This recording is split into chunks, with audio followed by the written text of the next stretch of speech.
10,000 20,000। हम लोग बोलते हैं इंसान का दाम नहीं होता, मगर फिर भी इंसान का दाम होता है। क्या होता है? क्योंकि हम लोग का मिशन क्या है? Smart people adding values in the society across generation. हम लोगों का वैल्यू बढ़ा रहे हैं, उन लोगों का, स्मार्ट लोगों को, क्योंकि हम लोग स्मार्ट टेक्नोलॉजी को यूज कर रहे हैं और आज का जमाना का स्मार्टेस्ट टेक्नोलॉजी है इंटरनेट। ये सब लो और स्मार्ट मेथोडोलॉजी को यूज कर रहे हैं और आज का जमाने का सबसे स्मार्ट मेथड इनकम करने का वो है टाइम कंपाउंडिंग साइंस। ये क्या होता है मैं डिटेल में आऊंगा। तो स्मार्ट पीपल जो अपना साथ साथ अपना आने वाला जनरेशन का भी वैल्यू को बढ़ा रहा है। क्या वैल्यू बढ़ा रहा है? हम लोग बोलते हैं इंसान का वैल्यू नहीं होता, इंसान को किसी मूल्य से खरीदा नहीं जाता, मगर इंसान का भी वैल्यू होता है। पहला वैल्यू जो है उसको बोलते हैं एजुकेशनल वैल्यू। क्या वैल्यू? Educational value. एक बंदा 10th तक पढ़ाई किया और एक बंदा ग्रेजुएशन किया है, किसका वैल्यू ज्यादा है? ग्रेजुएट किया है। एक बंदा कंप्यूटर में कुछ नहीं जानता और एक बंदा कंप्यूटर बहुत अच्छा चला सकता है, किसका वैल्यू ज्यादा है? जो कंप्यूटर जानता है। तो एजुकेशनल वैल्यू पहला वैल्यू जो यहाँ से हम लोग इंक्रीज कर रहे हैं।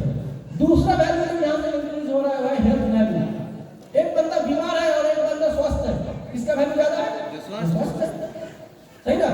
एक बंदा 2 घंटा काम करके बीमार पड़ जाता है और एक बंदा 10 घंटा आराम से काम कर सकता है, किसका वैल्यू ज्यादा है? जो ज्यादा काम कर सकता है। तो हेल्थ वैल्यू, जिसका हेल्थ अच्छा है उसका वैल्यू ज्यादा होता है।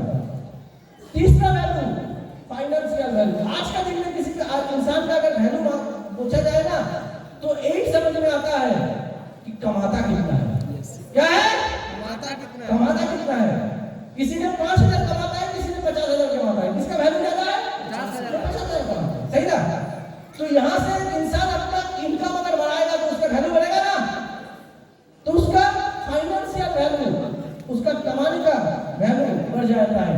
और चौथा वैल्यू सोशल वैल्यू, मतलब एक इंसान का अगर पढ़ाई ज्यादा हो गया, हेल्थ ठीक है, पैसा ज्यादा कमाता है, तो समाज में उसको इज्जत मिलता कि नहीं मिलता? तो समाज में भी उसका इज्जत मिलना चालू होगा।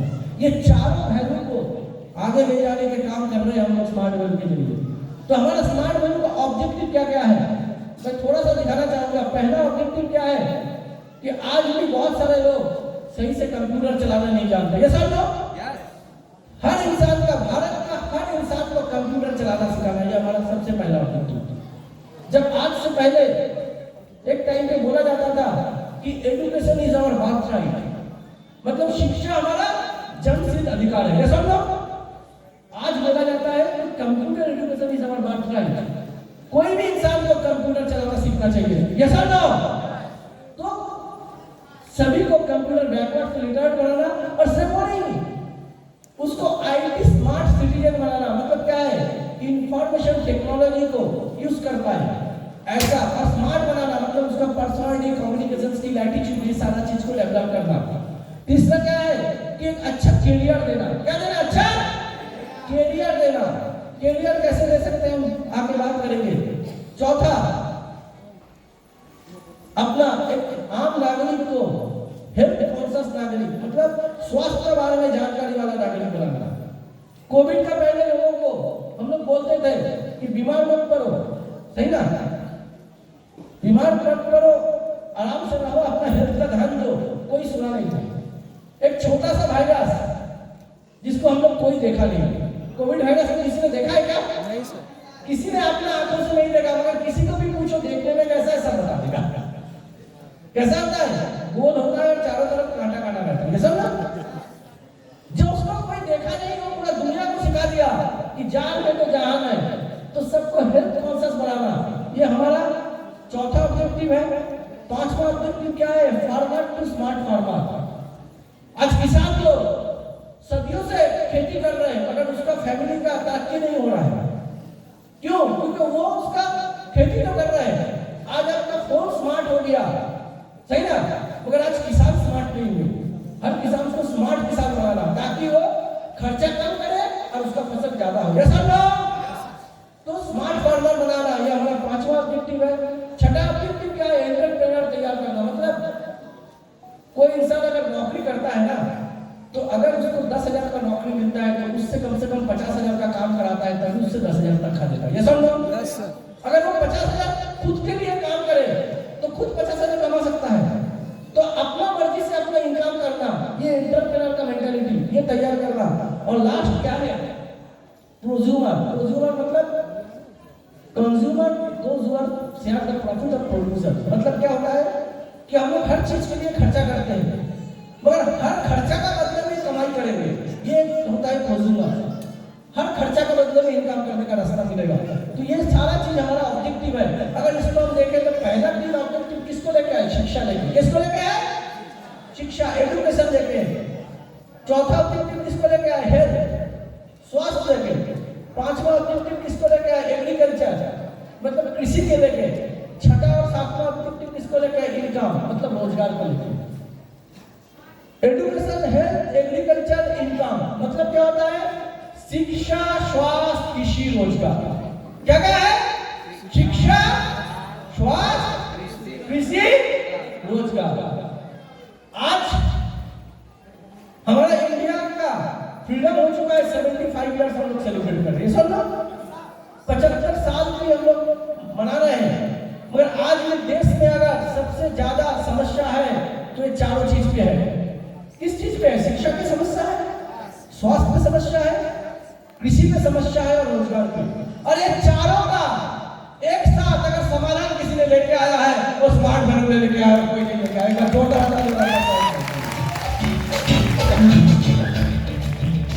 तो ये सभी का एक साथ सोल्यूशन लेके आया है स्मार्ट भारत। समझा ना? जो क्या है, इंडिया का नंबर 1 डायरेक्ट सेलिंग ऑर्गेनाइजेशन है आईटी एजुकेशन के मामले में। आईटी एजुकेशन में इंडिया का हम लोग नंबर 1 है और कोई आसपास का भी नहीं है। और 1 2 3 साल नहीं, अभी तक हम लोग कितना साल पूरा कर चुके हैं? 23 साल चल रहा है। कितना साल? 23 साल। मुझे लगता है इस रूम में जितने आदमी है ना, उसका 70-80% आदमी का जन्म नहीं हुआ था, उसका पहले से हमारा ऑर्गेनाइजेशन चल रहा है। बात समझ में आ रहा? अगर बहुत सारे लोग हैं जिनका जन्म नहीं हुआ, उसका पहले से चल रहा है। मैं खुद 21 साल से इस ऑर्गेनाइजेशन में हूँ और 23 साल से चल रहा है। और अभी और 2 साल है, 2025 में हम लोग का 25 साल का सालगिरह होगा। आज इस हॉल से सभी लोग एक ड्रीम सेट करके जाओ, एक टारगेट बना के जाओ। आज आप लोग इस भागलपुर में रिकॉग्निशन प्रोग्राम देख रहे हैं, हो सकता है फाइनल में आप लोग कलकत्ता में जाकर रिकॉग्निशन प्रोग्राम देखेंगे, मगर 2025 और 2 साल में ऐसा रिकॉग्निशन प्रोग्राम 2025 का कंपनी का सिल्वर जुबली सेलिब्रेशन जो होगा, वो रिकॉग्निशन प्रोग्राम इंडिया में नहीं विदेश में होगा। विदेश में जाकर हम लोग आज यहाँ पर फोकस करके जाओ कि 2 साल बाद विदेश जाकर रिकॉग्निशन प्रोग्राम में मुझे मेडल लेना है। ऐसा ना हो, तो टारगेट लेके जाना पड़ेगा। ऐसा ऑर्गेनाइजेशन में हम लोग काम कर रहे हैं, सही ना? तो हम लोग 4 चीज लेके काम कर रहे हैं कि शिक्षा, एजुकेशन, वैल्यू। अगर एजुकेशन का बात करें तो एजुकेशन के लिए कौन है? एपीएलएल। कौन है? एपीएलएल को लेके इतने सारे बात बोल के चले गए। एक चीज बोल सकता हूँ, आज एपीएलएल नंबर 1 इंस्टीट्यूट है स्टूडेंट संख्या का आधार पे। हर साल लगभग 1 लाख से ज्यादा स्टूडेंट को पढ़ाना है। और जब कोविड का टाइम में सारा जगह पे एजुकेशन रुक गया था, उस टाइम में एपीएलएल ने फ्री में ऑनलाइन एजुकेशन चालू किया था। सभी लोगों का घर में बैठ कर फ्री में एजुकेशन देने का जगह बनाया था। एपीएलएल के लिए चाहूंगा एक बार जोरदार ताली, क्योंकि हमारा एजुकेशन सिस्टम क्या है? हम लोग पढ़ाई करते हैं ट्रेडिशनल, मतलब 10th का पढ़ाई किया, 10th का बाद या साइंस या कॉमर्स या आर्ट्स ले लेते हैं, 12th का बाद बीए बीएससी बीकॉम करते हैं, कुछ लोग उसके बाद जाके मास्टर डिग्री कर पाते हैं। यह है ट्रेडिशनल एजुकेशन। मगर वो ट्रेडिशनल एजुकेशन करने के बाद जब हम लोग नौकरी ढूंढने जाते हैं तो हमारा हालत खराब हो जाता है, क्योंकि सिर्फ ट्रेडिशनल एजुकेशन के काम नहीं होता। हम लोग को आज का जमाने का जो नौकरी के लिए काम चाहिए वो वोकेशनल एजुकेशन का जरूरत है। अगर सिर्फ ट्रेडिशनल एजुकेशन के काम करेंगे ना तो 2000 नौकरी के लिए 20 लाख आदमी अप्लाई कर दिए। सब लोग नौकरी मिलना एक लॉटरी का बराबर हो जाता है। होता कि नहीं होता? तो क्या हम लोग अपना कैरियर लॉटरी का भरोसा रख सकते हैं? नहीं रख सकते। हम लोग अपना कैरियर लॉटरी के भरोसा नहीं रख सकते। इसलिए सिर्फ ट्रेडिशनल पढ़ाई, सिर्फ हम लोग स्कूल कॉलेज का पढ़ाई से अपना कैरियर नहीं बनता है। इसलिए हजारों लाखों लोग पढ़ाई करने के बाद भी बेरोजगार घूम रहा है। क्योंकि उसको साथ में क्या चाहिए कैरियर के लिए। क्योंकि आप लोग देखोगे आज के दिन में 1 करोड़ से ज्यादा लोग पढ़ाई करके पास कर रहे हैं हर साल। मतलब आप देखोगे क्या लिखा रहता है 21 साल की पढ़ाई में हो रहा है 3000 की चपरासी। ये हमारा बात नहीं है, पेपर का बात है। क्या आता है चपरासी बनने के टाइम में एमबीए बीटेक 31 पदों के लिए 3.5 लाख से ज्यादा आवेदन। आप सोच के देखो 31 पदों के लिए कितना लोग आया 3.5 लाख। समझ में आ रहा है हा? कहीं पे आता है चपरासी बनने के लिए 1400 इंजीनियर की परीक्षा। आप सोचो इंजीनियरिंग का डिग्री देने का बाद भी चपरासी के लिए अप्लाई कर रहा है। ये हालत हो गया इंडिया में। क्यों है? आज बोलते हैं कि डेली मजदूर को भी 350 रुपया का डेली का हिसाब से काम मिलता है और एक अच्छा खासा क्वालिफाइड लोग को 8000 का तनख्वाह देता है। मतलब 266 रुपया पर डे का हिसाब से देता है। मतलब एक मजदूर से भी कम पैसा में एक पढ़े लिखे लोगों को काम कराया जाता है। आज का दिन में हमारा देश में सिर्फ अनएम्प्लॉयमेंट में प्रॉब्लम नहीं है, उसका साथ साथ दूसरा प्रॉब्लम है अंडर एम्प्लॉयमेंट। अंडर एम्प्लॉयमेंट मतलब एक आदमी को काम करके जितना पैसा मिलना चाहिए उसका कम पैसा में उससे काम कराया जाता है। क्यों? क्योंकि 75% टेक्निकल ग्रेजुएट और 85% नॉर्मल पढ़ाई करके कॉलेज से पास करके निकलता है ना, उसका बाद एक चीज का कमी होता है, वो स्किल। क्या नहीं रहता? स्किल। डिग्री होने से नहीं होगा, नॉलेज होने से नहीं होगा, स्किल होना चाहिए। ये सब स्किल का कमी रहता है। और आज का दिन में कैरियर चाहिए तो ट्रेडिशनल एजुकेशन सिर्फ 20% आपको हेल्प करेगा। वोकेशनल एजुकेशन, कंप्यूटर एजुकेशन ये आपको और 20% काम करेगा। मगर सॉफ्ट स्किल मतलब आपका बोलचाल, आप कैसे बात करोगे, कैसे रहोगे, कैसे ड्रेस पहनोगे, ये सारा चीज आपका पर्सनालिटी कम्युनिकेशन स्किल आपका 60% आपका करियर में डिपेंड करता है। नॉर्मल तो स्कूल कॉलेज आपको ट्रेडिशनल एजुकेशन देता है। दूसरा कंप्यूटर शिक्षा वाला वो लोग ट्रेडिशनल का साथ साथ आपको आईटी एजुकेशन दे देगा। मगर एपीएलएल आपको आईटी एजुकेशन का साथ साथ आपको स्मार्ट बनाएगा, सॉफ्ट स्किल आपके अंदर में डेवलप करेगा। समझ में आ रहा? इसीलिए आज एपीएलएल इतना बेहतरीन काम कर रहा है। आज बहुत सारा कोर्स है, मैं इसको डिटेल में नहीं जाऊंगा। हमारा आईटी स्मार्ट क्लास का कोर्स है, स्मार्ट कॉमर्स कोर्स है, बहुत सारे ऑनलाइन कोर्सेज है। अभी ऑनलाइन में एक धमाका कोर्स चल रहा है डिजिटल राइज। एक ऐसा कोर्स है कोई स्कूल कॉलेज में नहीं पढ़ाया जाता कि आज के जमाने में हम लोग कैसे डिजिटल मार्केटिंग कर सकते हैं, उसका बारे में एक कोर्स आया है। अभी अमन जी ने जो चीज को बता रहा था, तो ये सारा चीज हम लोग करेंगे। और साथ ही साथ में क्या है, बहुत सारा चीज मिल जाएगा आपको, book, CD, DVD, class, bag, insurance, सारा चीज आपको एक साथ मिल जाएगा। वैल्यू फॉर मनी, आप जितना पैसा दे रहे हैं उससे कहीं ज्यादा का आपको सर्विस मिल जाएगा। समझा? और ऐसे ही सर्टिफिकेट मिलेगा। अभी कुछ लोग सर्टिफिकेट लेके गए, मैं चाहूंगा एपीएलएल के लिए और एक बार जोरदार तालियां। सेकंड जो चीज लेके हम लोग काम कर रहे हैं हेल्थ। क्या लेके काम कर रहे हैं? हेल्थ। ये एक ऐसा चीज है कि आप को छोड़ के हर कोई आदमी जा सकता है, मगर आपका शरीर आपको छोड़ के कभी नहीं जाएगा। ये सब लोग जब जाने का टाइम होगा आप अपना शरीर छोड़ के जाओगे। हम लोग क्या करते हैं ना, हम लोग सारा चीज के लिए ध्यान देते हैं, अपना जूता पॉलिश करते हैं, घर को रंग करते हैं, शर्ट को आयरन करते हैं, मगर हमारा हेल्थ जो है ना, शरीर को छोड़ के रखते हैं। बीमार होगा तो देखा जाएगा। तो ये थॉट से निकल के आना पड़ेगा हेल्थ वैल्यू। आज का दिन में क्या होता है, कितने सारे लोगों का कितने सारा टाइप का डायबिटीज से मर रहा है। अभी कोविड से दिन में 4000 लोग मर रहा था, लोग डर जा रहा था। हाँ, डेली डायबिटीज से 11000 लोग मरते हैं, कैंसर से 16000 लोग मरते हैं, हार्ट डिजीज से, किडनी प्रॉब्लम से मरते हैं, ऐसे डिजीज से मरते हैं। Pollution, smoke, stress, food habit, ऐसा ऐसा बीमारी आज लोगों के अंदर में आ रहा है जो पहले नहीं होता था। क्यों? क्योंकि पहले क्या था, हरियाली था, पेड़ पौधे थे। आज उसके जगह पे क्या आ गया, प्लास्टिक आ गया। जैसा ना पहले क्या था, आपको निर्मल हवा था, आज उसका जगह में धुआं आ गया। पहले क्या था आपका पास, साफ सुथरा पानी था, उसका जगह आज का दिन में कचरा वाला पानी आ गया। भगवान हम लोग को इंसान बना के धरती पे भेजा और सबको 100 साल का जिंदगी देके भेजा, और 100 साल का जिंदगी को जीने के लिए हवा, पानी, पेड़ पौधे देके भेजा, मगर हम लोग क्या किए, सारा चीज को पॉल्यूशन करके रखे। ये सब लोग जिसके चलते क्या हो रहा है, बहुत सारे लोग बीमार पड़ रहे हैं। अब जब बीमार पड़ता है ना, तो दो तरह का ट्रीटमेंट होता है। एक को बोलते हैं हम लोग ब्रेकडाउन ट्रीटमेंट, एक को बोलते हैं प्रिवेंटिव ट्रीटमेंट। मतलब क्या होता है, अभी देखो कोविड का पहले कोविड हो रहा था तो लोगों को टीका लगाया गया ना। क्यों टीका लगाया गया? कि कोविड ना हो। ये सब ना, इसको बोला जाता है प्रिवेंटिव ट्रीटमेंट। और ब्रेकडाउन ट्रीटमेंट मतलब बीमार हो गया, डॉक्टर के पास गया, डॉक्टर मुझे दवाई दे। कौन सा अच्छा है, बीमार हो गया डॉक्टर के पास जाना कि बीमार ना हो? कौन सा अच्छा है? बीमार ना हो।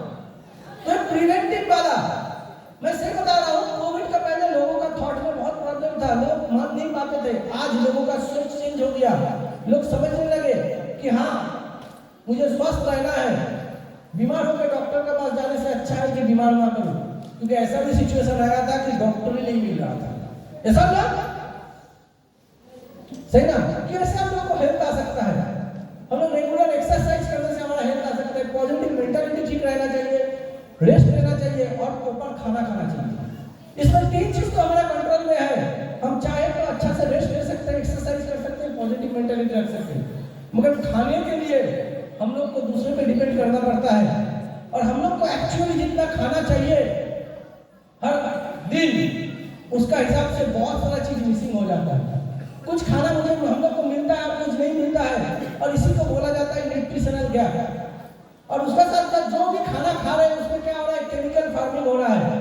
खेत में जो है केमिकल्स डाला जा रहा है, और खाने में जो है मिलावटी है, बहुत सारे मिलावटी है। आप पेपर में देखते रहोगे कितना सारा प्रॉब्लम्स आते हैं खाने में, सही ना। और ये हम लोग कैसे बीमार करते हैं, ये हम लोग बीमार कैसे करते हैं, हमारा कोशिका में कोशिका में ये पॉइजन आ जाता है। कोशिका जब सेल जब डेड होता है, टिश्यू को फेलियर करते हैं, टिश्यू क्या करता है, अपने ऑर्गन को ब्रेक डाउन कर देता है। और जब हमारा कोई अंग काम करना बंद कर देता है तो हम लोग डॉक्टर के पास जाते हैं, और डॉक्टर हमको दवाई देता है। डॉक्टर क्या देता है? दवाई से हमारा अंग तो थोड़ा बहुत ठीक हो जाता है, मगर कुछ दिन बाद हम फिर बीमार पड़ते हैं। क्यों? क्योंकि हमारा जो कोशिका में जो पॉइजन घुस चुका है उसको हम लोग निकाल नहीं पाते। तो आज का हेल्थ का सिस्टम क्या बोल रहा है कि कोशिका का अंदर से अगर हम पॉइजन को निकाल देंगे तो सेल ठीक होगा, तो टिश्यू ठीक होगा, टिश्यू ठीक होगा तो हमारा ऑर्गन ठीक हो जाएगा। और इसी के लिए हम लोग क्या कर रहे हैं कि दवाई का साइड इफेक्ट को बंद करने के लिए, क्योंकि जितना आप दवाई खाओगे उतना स्वस्थ होने का साथ साथ बीमार भी करने लगोगे, क्योंकि दवाई कोई चीज को ठीक करेगा तो दूसरा साइड पे बीमार करेगा। ऐसा ना, तो इसी के लिए क्या कर रहा है, ये साइड इफेक्ट्स को बचाने के लिए क्या कर रहे हैं हम लोग, सुपर फूड यूज कर रहे हैं। क्या कर रहे हैं? सुपर फूड क्या है? सुपर फूड कोई दवाई नहीं है, एक ऐसा खाना है जो हमारा जो कमियां हैं उसको दूर करते हैं और हमारा शरीर को इम्यूनिटी बनाते हैं, हमारा शरीर को रोग प्रतिरोधक क्षमता बना देते हैं। तो इसमें क्या है कि नरिश ब्रांड के जरिए हम लोग नरिश नोनी लेके आए। नोनी के बारे में अगर हम बताने जाएंगे पूरा दिन चला जाएगा।